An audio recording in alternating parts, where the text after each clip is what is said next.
All right, well, I'm sitting here with Kip Loui and Mark Ortmann from the Diesel Island Band, and they just played here at the Roots and Blues Festival at Big Daddy's. I'm going to take just a little time, find out how they ended up where they are right now in the scheme of their life in music. I took I-55 north and then took the Broadway exit and came up to Sydney. And that's how you heard country music and everything in between, you know. So the Diesel Island, a lot of people don't understand what that is, but that's, if you're a trucker, you're always looking for the Diesel Island. That's right. And we know what's associated with that Diesel Island, don't we? It's whiskey, women, and a whole lot of other things that you can run into. And so, diesel fumes. Diesel fumes, that's right. It could be alcohol. That's the kind of diesel we take. So both of you have come together, but probably from different directions. So I know you more from more of the country folk, personally, from the background. Yeah, I mean, interestingly enough, like I was not raised in country music. Like I'm from Webster Groves, man. So I'm like a suburban white kid who grew up listening to rock, like strictly. I didn't even like country music as a kid, you know, because I would see like Hee Haw and I would see, you know, Buck Owens, who I love now, right? But I couldn't relate to it because at the time it seemed kind of horny or just kind of like, look at these, what are these people with hayseed stuff going on, right? And it wasn't until I was in my 20s working in record stores that I really started to appreciate like country music, especially the songwriting. You know, I'm listening to classic country. I'm listening to Hank Williams. George Jones, Johnny Cash, Merle Haggard, Ray Price, Patsy Cline, Loretta Lynn, all the greats. You know, and then just the singing. You know, it's really soulful. You know. So it won me over. A lot of people call country white man blues. So I agree with that. You know, it's Americana falls into the same thing. It's all the human condition. Yeah. And everybody's going to have the blues. They just don't know when. Right. You know, when you're born, it could be at the beginning, could be in the middle, it could be at the end. But, you know, I really feel that's why roots and Americana and blues, it's all really connected. But you can kind of associate it with instrumentation and vocals, where it's coming from, but it's really the same story. Yeah, everyone suffers hardship at some point in their life. So how did you end up? Because I saw you earlier with the Bottle Rockets. Yeah. How did you two come together? Boy, how far do we back up on that? 22 years ago. Yeah. That long, huh? I was in a band called the Bottle Rockets, and we came out of Festus, Crystal City, Missouri, much further south of St. Louis. And like Kip, I didn't grow up on country music at all. And in fact, the Foreigner song "Cold as Ice" is why I'm playing drums. There's a feeling there that caught my attention. Wanted to play drums. Listened to Casey as a kid. But grew to like and appreciate country music. There were times in any kind of touring schedule when the Bottle Rockets would have some time down, and you wanted to keep busy. So Brian and I wanted to put together an outlaw country band. You know, Merle Haggard, Waylon Jennings, Willie Nelson, 70s outlaw stuff. And they were happy. I said, oh, yeah. And there was much rejoicing. Yes. So we thought, how can we put together a band? And we knew Kip from the St. Louis music scene, and Kip and Dave Farrar were the other team members, and Brian and I were the four original. And then along the line, I think the band kind of became this rotating membership of various people. So over the years, it's changed a lot, but it's always been some kind of version of that, and met Kip through that. Doing original materials, folding that in, or is that? No, just all this. This was an outlet to not do original stuff. Okay. We were. Well, you're in a good well. You're in a good well of songwriters too. I heard that Jesse Winchester song earlier, the third rate romance. Oh yeah. It's a Jesse Winchester tune, but yeah. Did he write that? I didn't know that. Yeah. Okay. But The Amazing Rhythm Aces. Yeah, they did that's it, but the it's version we Jesse know, Winchester, yeah. Right. Jesse Winchester song. But yeah, you don't hear that one very much. Not much. See, there's the truth. Although I mean- it got covered by a country artist, a decade ago or so. So it kind of. Well, yeah, just look what can happen. Chris Stapleton. Do you remember when I had Do You Get the Bottle Rockets? We actually had Chris Stapleton in that whole series. Oh, right When on. he had just hit, man, he came up with Mike Henderson. Yeah, sure. And that's the first time I met him. That's I'm right. thinking, geez, Playing now look bluegrass, right? What? Playing bluegrass? Bluegrass, but Yeah. then they went to blues, and then look what he did with a George Jones song. Yeah. Wow. Tennessee whiskey? Is that Yeah. He took it, to where another height, Yeah, exactly. So there, because you mentioned George Jones. That's him and Buck Owens. If you're talking the country, that's it, man. Oh, He yeah. kind of Etta James it and Yes. it into a whole different Yeah. thing. Yup. So you keep it very earthy and gritty, and it's kind of a rockin' groove too, which is good, hence the bringing the Chuck Berry groove to Yeah, country. Totally. Right? And everybody can tap their foot to it. And what do you call it? Is that the alt country, or is it outlaw or alt country? I mean, we just play classic country, and then it comes out the way it does because of our other influences. Right. That's just what comes out when we play country music.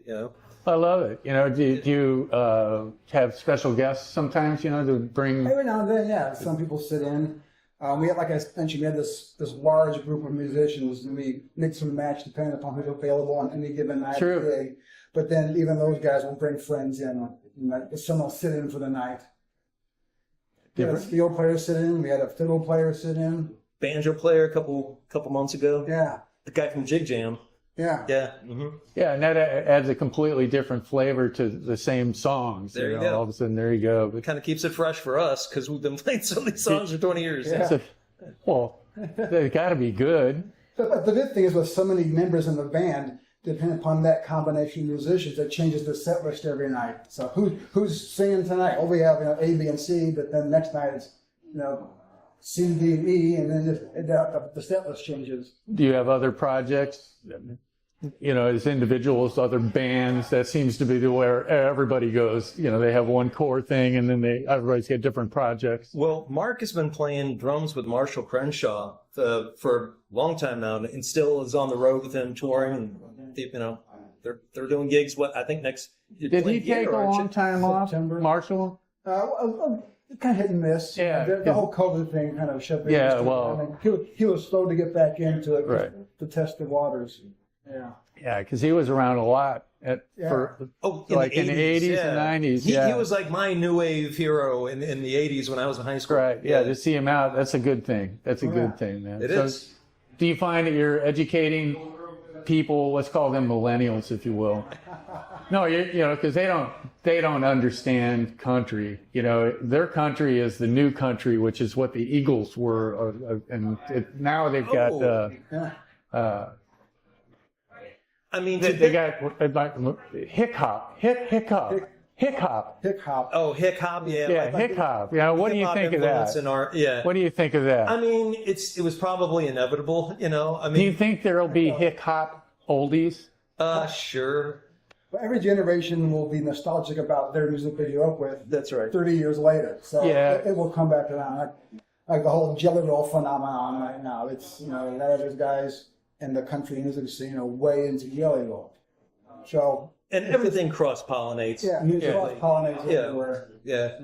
So is it really the music or the songwriting that draws you to the song?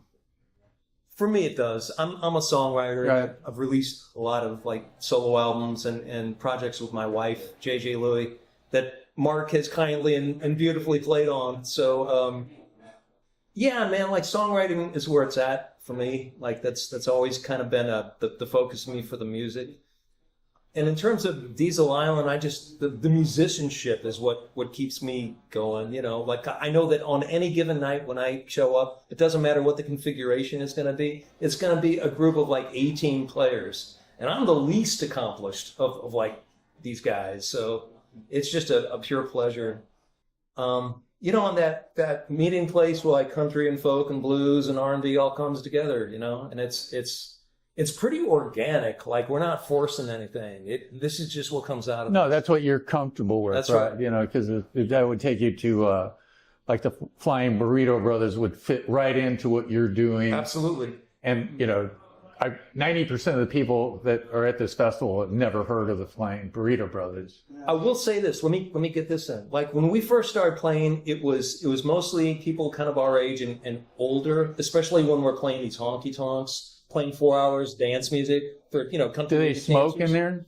Do they have smoke In the now? early days, there was smoking Okay, for I was sure. gonna Yeah. say, it can't be a honky tonk without Right. a lot of cigarettes. And then for a while, I was a little worried that like this music would die with us, kind of, like our generation, But the cool thing is now when we play places like Stovall's Grove and Gene's Country Club down in Peevely, starting to see like young people are in their 20s. They're showing up and they're really appreciating like this classic Yeah, music. you think it's coming to them? They're picking up on it. They're like, hey, this is cool. And then I see these younger bands playing around town doing roots music. People like Nick Gussman and Hunter Peebles and Emily Wallace, great Emily Wallace, and they're carrying the torch, man. They're, yay, all the more power to them. Well, in that you're talking about American music, same what we feel from the Blues Society. It's like blues, it's never going to die. It's just evolving. Yeah. And, it's not That's right. repetitive of over and over. That you don't want. That's Right. it's going to stagnate and then it'll mold and it'll die. Yeah. It'll decay. But as people get it, they add a little different flavor to it. That's right. Some more spices or a totally different take. Have you guys ever thought of taking, classic blues songs and countrify them? Not that directly, but it happens indirectly. You'd be able to do a shuffle every now and then. And Yeah. it kind of has a foot in both worlds. We might play an old country tune that's actually an old blues tune. Right. Right, yeah. Well, the dead can do it. Sure. Right. So you're the living. Yeah. Well, what did you think about the festival today? The combination of the people and the music. This is just one day. This is actually a 4-day event, and the whole idea was to really bring our whole musical community. We don't need to bring in a whole lot of people from out of town, because this is all indigenous. There's enough diversity in St. Louis. Yes, and it's a You community. can shop local. Well, but it's also a community, where everybody seems to know each other, maybe not closely, but okay, Totally. even better, and it's always with a smile. Right. In Chicago, it's not like that. Oh, And man. it's- But this city is so big, that's so spread out. St. Louis is a lot smaller, so that the community is smaller, and it's easier to know people in yeah, so the community. I feel that most people can relate to blues. They can relate to country. We're not going to do EDM. It will not be happening. Not that there's anything wrong with that, but that's not what we're doing here, man. right? But Right. they will not find anybody in a honky tonk shoegazing while they dance. It's not going to happen. Generally speaking, not. Yeah. Right. For sure. So do people dance to your music? I mean, can you get Absolutely. Yeah, When we play the honky tonks, I mean, we are a dance. yeah, because that generation, they did dance. Right. And they actually touched each other while they were dancing. Yeah, and a lot of couple dancing, but some line dance, but mostly it's couples dancing. Right. Because they came up with that. Yeah. Everybody danced. Those whether- hard shuffles, Yeah, those exactly. waltzes Whether and it be a two-steps. polka or a swing dance or a country dance, whatever. But Yeah. I mean, they actually dance to the music, and that's really part of it. That's when you know you're good. Really, when you get people up to dance, you've got them. I mean, when we play these honky tonk 4-hour shows, I mean, that's what we are. We've been hired to be the dance band, and we are not doing our job if they're not dancing. So when they do that, then I'm, success. Yeah. We go We are to not make the donuts. paper. Refuse to be wallpaper people. Yeah, I mean, And no gold embellishments to this. It's dirt, spit, and then little grit. We That's work hard. Yeah. Yeah. We work hard. it. And after a day like this, you probably smell pretty good too. And I am a little sweaty and gritty. You guys got a beautiful thing here. Like I cut my teeth on the Big Muddy Blues Fest. Yes. Right. So this has a little bit of that flavor, and I love that. You know, the weather couldn't have been better today, and just the vibe. People very receptive, and they're showing up to listen. You know, that was neat. Yeah, I feel the same way. It's Yep. really, we've got all things going for us, particularly St. Louis-based music. That's You what bet. we're really proud of, and we're trying to keep everybody together, show with pride. Mission accomplished.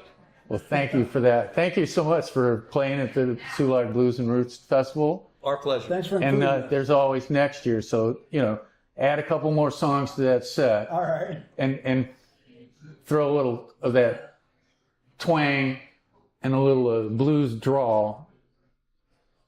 Southern drawl. Doesn't have to be blues, just a drawl. Good law. And we'll take it to another place. There you go. There you go. Well, thank you so much for being here and Thank sitting you. and sharing your story. Yeah, our pleasure. Thanks.